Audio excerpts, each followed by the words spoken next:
Eu sou Mário Persona e essas são as respostas que eu dei aos que me perguntaram sobre a Bíblia. A sua dúvida é a mesma de muitos. Quando alguém pede esmolas, o cristão deve dá-las liberalmente ou não? A resposta mais fácil seria simplesmente citar Mateus 5,42, que diz assim: dá a quem te pedir, e não te desvies daquele que quiser que lhe emprestes. E também o Salmo 41:1. Bem-aventurado é aquele que atende ao pobre. Existem muitas outras passagens que mostram que a forma correta de um cristão agir é ajudando o pobre. Provérbios 21:13, o que tapa o seu ouvido ao clamor do pobre, ele mesmo também clamará e não será ouvido. Provérbios 28:27, o que dá ao pobre não terá necessidade, mas o que esconde os seus olhos terá muitas maldições. 1 João 3:17-18, quem, pois, tiver bens do mundo e vendo seu irmão necessitado lhe cerrar suas entranhas, como estará nele o amor de Deus? Meus filhinhos, não amemos de palavra nem de língua, mas por obra e em verdade. Podemos também aprender o mesmo princípio de ajuda ao necessitado na passagem que se refere particularmente aos gentios que ajudarão os pequeninos irmãos do Senhor na grande tribulação. Jesus aponta que aquela caridade terá o mesmo efeito de ter sido feita a Ele próprio, uma identificação que o Senhor tem com os seus, que também pode ser vista no que Ele diz a Saulo, quando perseguia os cristãos.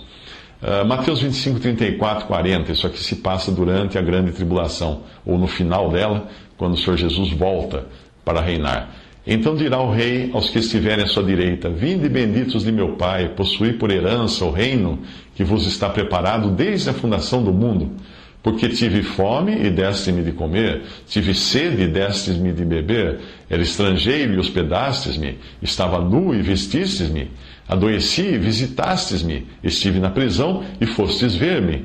Então os justos lhe responderão, dizendo: Senhor, quando te vimos com fome e te demos de comer, ou com sede e te demos de beber? E quando te vimos estrangeiro e te hospedamos, ou nu e te vestimos? E quando te vimos enfermo ou na prisão e fomos ver-te? E respondendo o rei, lhes dirá: em verdade vos digo que quando fizestes a um destes meus pequeninos irmãos, a mim o fizestes. Esses pequeninos irmãos são os judeus fiéis que vão se converter durante os tempos de grande tribulação, que eles obviamente são irmãos do Senhor Jesus, porque são judeus, e são pequeninos porque são apenas um remanescente, não todos os judeus que irão se converter. Em Atos 22:7-8, diz assim: então caí por terra, ouvindo uma voz que me dizia: Saulo, Saulo, por que me persegues? Perguntei: quem és tu, Senhor? Ao que me respondeu: eu sou Jesus, o Nazareno, a quem tu persegues. O Senhor se identificava ali com a sua igreja, porque Paulo perseguia a igreja, Saulo perseguia a igreja. E isso para o Senhor era a mesma coisa que ele estivesse perseguindo a própria pessoa do Senhor Jesus Cristo, a cabeça da igreja. Agora, a ordem de ajudar o pobre toma outra dimensão mais séria quando nós lemos as passagens a seguir. João 14,15. Se me amais, guardai os meus mandamentos. 1 João 2,4. Aquele que diz, eu conheço, e não guarda os seus mandamentos, é mentiroso, e nele não está a verdade. Mas qualquer que guarda a sua palavra, o amor de Deus está nele verdadeiramente aperfeiçoado. Nisto conhecemos que estamos nele. Aquele que diz que está nele deve também andar como ele andou. Mas voltando à sua dúvida, ela também incluía a questão de prioridade, quando você perguntou a quem ajudar primeiro. Em Gálatas, nós temos um versículo que nos fala da prioridade para com os familiares e os da família da fé, neste caso, os irmãos. 1 Timóteo 5,8 diz: mas se alguém não tem cuidado dos seus, e principalmente dos da sua família, negou a fé e é pior do que o infiel. Isso está falando de família no sentido de laços naturais, pais, filhos, irmãos, avós, etc. Gálatas 6,10, por isso, enquanto tivermos oportunidade, façamos o bem a todos, mas principalmente aos da família da fé. Neste caso, está falando de irmãos em Cristo. Em outra passagem, quando os discípulos acharam um desperdício gastar dinheiro para honrar o Senhor, ele surpreendentemente mostrou que ele tem prioridade. Mateus 26, de 8 a 11. E os seus discípulos, vendo isto, indignaram-se, dizendo: por que esse desperdício? Pois este unguento podia vender-se por grande preço e dar-se o dinheiro aos pobres. Jesus, porém, conhecendo isto, disse-lhes: por que afligis esta mulher? Aqui estava justamente adorando o Senhor e gastando com o Senhor. Por que afligis esta mulher? Pois praticou uma boa ação para comigo, porquanto sempre tendes convosco os pobres, mas a mim não me haveis de ter sempre. Como nós sabemos que uma atitude de liberalidade poderia nos tornar presa fácil de espoliadores, e nós também sabemos que seria impossível acabar com a pobreza do mundo dando esmolas, nós precisamos recorrer a outras passagens para definir prioridades na hora de dar ao necessitado aquilo que Deus nos deu. Nós não podemos jamais nos esquecer de que nós somos meros mordomos, a quem o Senhor confia bens que devem ser usados não apenas para nossas necessidades, mas também para sermos instrumentos nas mãos de Deus. Por isso eu creio que a questão deve também levar em conta o que a palavra diz de como administrarmos aquilo que o Senhor coloca em nossas mãos. Por exemplo, se alguém vem pedindo para eu ser fiador de algum aluguel ou negócio, se eu me limitar a seguir o que diz Mateus 5, que é: dá a quem te pedir e não te desvies daquele que quiser que lhe emprestes, eu posso ser surpreendido por dissabores que Deus, na sua palavra, já havia previsto. Porque lá em Provérbios 6, versículo 1, ele diz: filho meu, se ficasse por fiador do teu companheiro, se desse a tua mão ao estranho e te deixasse enredar pelas próprias palavras e te prendesse nas palavras da tua boca, faze, pois, isto agora, filho meu, e livra-te, já que caíste nas mãos do teu companheiro. Vai, humilha-te e importuna o teu companheiro. Não dê sono aos teus olhos, nem deixes adormecer as tuas pálpebras. Livra-te como a gazela da mão do caçador e como a ave da mão do passarinheiro. Portanto, nós devemos ajudar o pobre e dar a quem pede, mas sem deixarmos de considerar passagens como esta, principalmente porque o Senhor também nos alerta que nós estamos vivendo em um mundo, em um ambiente hostil, repleto de pessoas que irão querer nos enganar.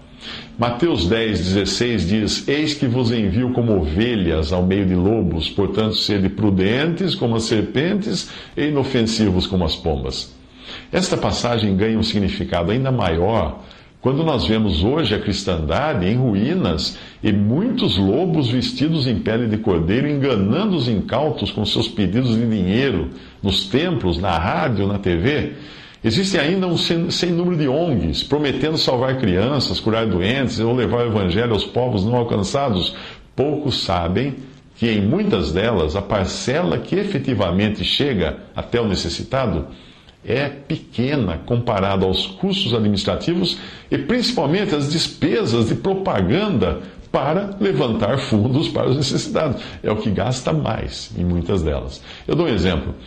Um primo meu fazia parte de uma organização social, de uma ONG, e decidiu deixá-la quando fizeram um jantar beneficente para comprar uma cadeira de rodas. A arrecadação foi grande.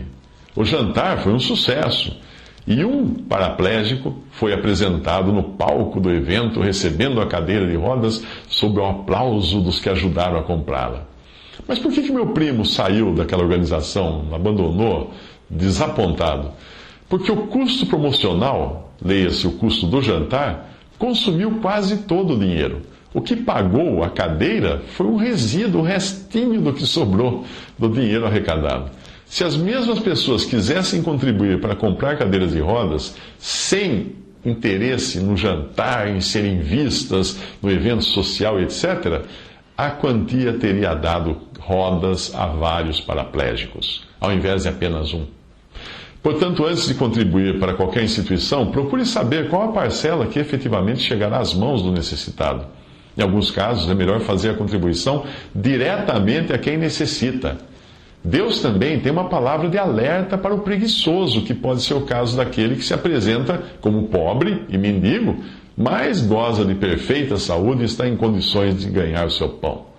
Provérbios 6, de 6 a 11, diz o seguinte: vai ter com a formiga o preguiçoso, olha para os seus caminhos e ser sábio, Pois ela, não tendo chefe, nem guarda, nem dominador, prepara no verão o seu pão, na cega junta o seu mantimento.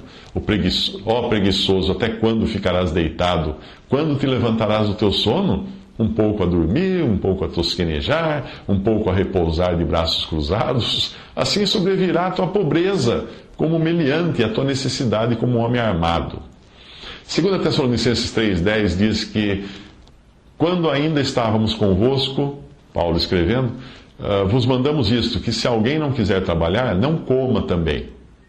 Juntando tudo, o cristão deve sim dar ao pobre, mas também não deve ser ingênuo, fechando os olhos para o modo como dá aos pobres.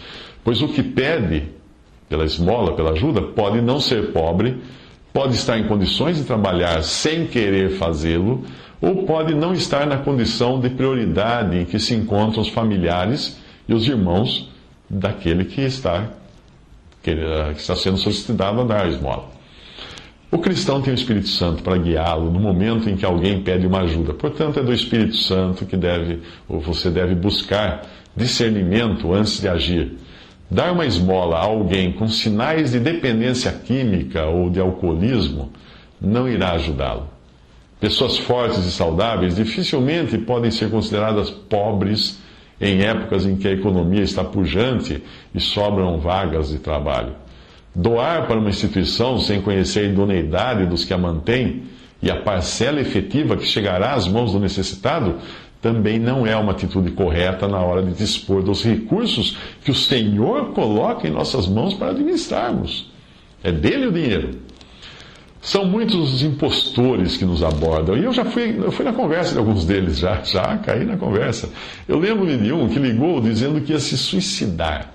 Aí eu corri ao encontro dele na rodoviária da cidade para tentar fazê-lo mudar de ideia. Depois de muito choro, desesperado, e de ouvir de mim o Evangelho, ele disse que estava disposto a tentar uma nova vida, mas para isso precisava de dinheiro para voltar à sua cidade lá no interior do Paraná. Mais tarde, eu acabei dando dinheiro a ele, né? Falei que eu caí no golpe. Mais tarde eu descobri que ele aplicou o mesmo golpe em muitos cristãos incautos e também em igrejas da minha cidade. Muitos que caíram na conversa dele como eu. Como foi que eu descobri? Você acredita que ele tentou aplicar o mesmo golpe em mim uma segunda vez? O cara devia ao menos controlar melhor a sua agenda de visitas aos clientes, para não fazer visitas duplicadas. Por este e outros casos nos quais eu fui inocentemente ludibriado, eu hoje sou cauteloso na hora de atender um pedido. Mesmo assim, é melhor errar por ingenuidade do que por omissão. Lembrando sempre de fazer do ato de ajudar não algo feito a homens, mas ao Senhor. Se o homem quiser nos enganar com suas artimanhas e nós acabarmos caindo na conversa dele por alguma distração, ainda assim, ele, o que pede, terá de prestar contas disso a Deus. Eu posso me sentir decepcionado e frustrado quando eu descubro que ajudei um enganador ou um estelionatário. Mas se a minha intenção foi fazer aquilo para o Senhor, que importa? Eu fiz para o Senhor. 2 Coríntios 9, de 6 a 7, diz: E digo isto, que o que semeia pouco, pouco também ceifará, e o que semeia em abundância ceifará. Cada um contribua segundo propôs no seu coração, não com tristeza ou por necessidade, porque Deus ama ao que dá com alegria. Colossenses 3, 23, 24. E tudo quanto fizerdes, fazei-o de todo o coração, como ao Senhor, e não aos homens, sabendo que recebereis do Senhor o galardão da herança, porque a Cristo, o Senhor, servis.